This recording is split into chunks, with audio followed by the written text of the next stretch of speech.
All of a sudden, there was a loud bark. Woof!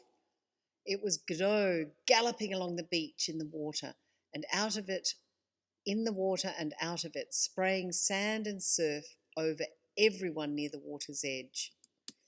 When he reached Solo, he jumped up and hugged him with the wildest action. Solo fully embraced Godot and stood there for a full minute. Solo embraced Godot and stood there for a full minute, nuzzling his dear friend. Godot then proceeded to eat lots of the lunch leftovers and a large carafe of water. After that, he flopped at Solo's feet and looked up at him as if to say, "Carry on then." And that's exactly what he did say via telepathy.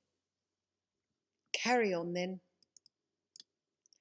And Solo said out loud, "Godot thinks I should continue. And so the next chapter is called, and so do I. The next chapter is called Chapter 27, Solo's Happiness." Everyone cheered, and Solo continued to read. Safely back at home, Solo Dew was overwhelmed with happiness. He'd always known that there was something more to the tunnels than first met the eye. They were exciting, just as tunnels. He didn't deny that, and he loved meeting the tunnel kids, and until that day he'd thought that finding Dodger and his mates was what the tunnels were all about. But after his journey to the centre of the earth, he knew that something down beneath the surface tunnels, he knew that deep down beneath the surface tunnels there was something far better than he'd ever imagined. Thousands of years ago, people had thought that hell was under the ground, that horrible things lived down there, and that it was all evil. But after his journey, Solo knew that heaven was down there. The knowledge of this fact seemed to be singing in his bones. It was putting a smile on his face that he couldn't stop.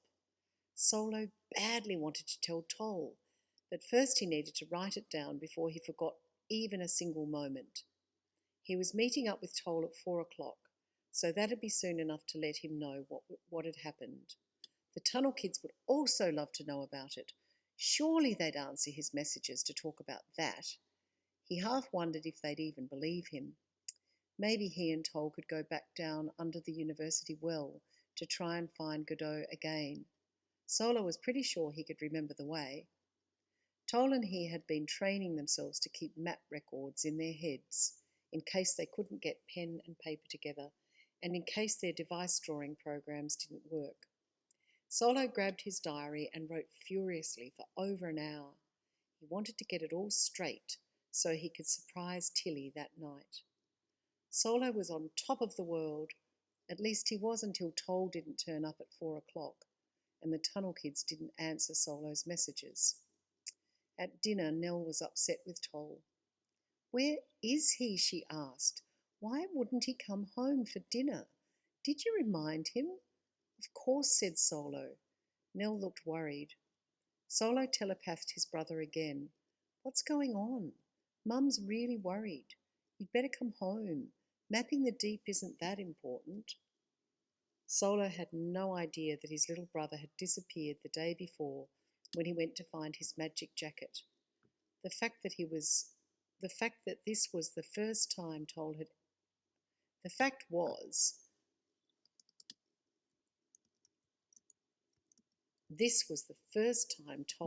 ever let anyone down, and he hadn't even meant to. He and Jax were simply stuck inside a strange little silver book deep under the ground. They were inside a virtual world made entirely of sweets.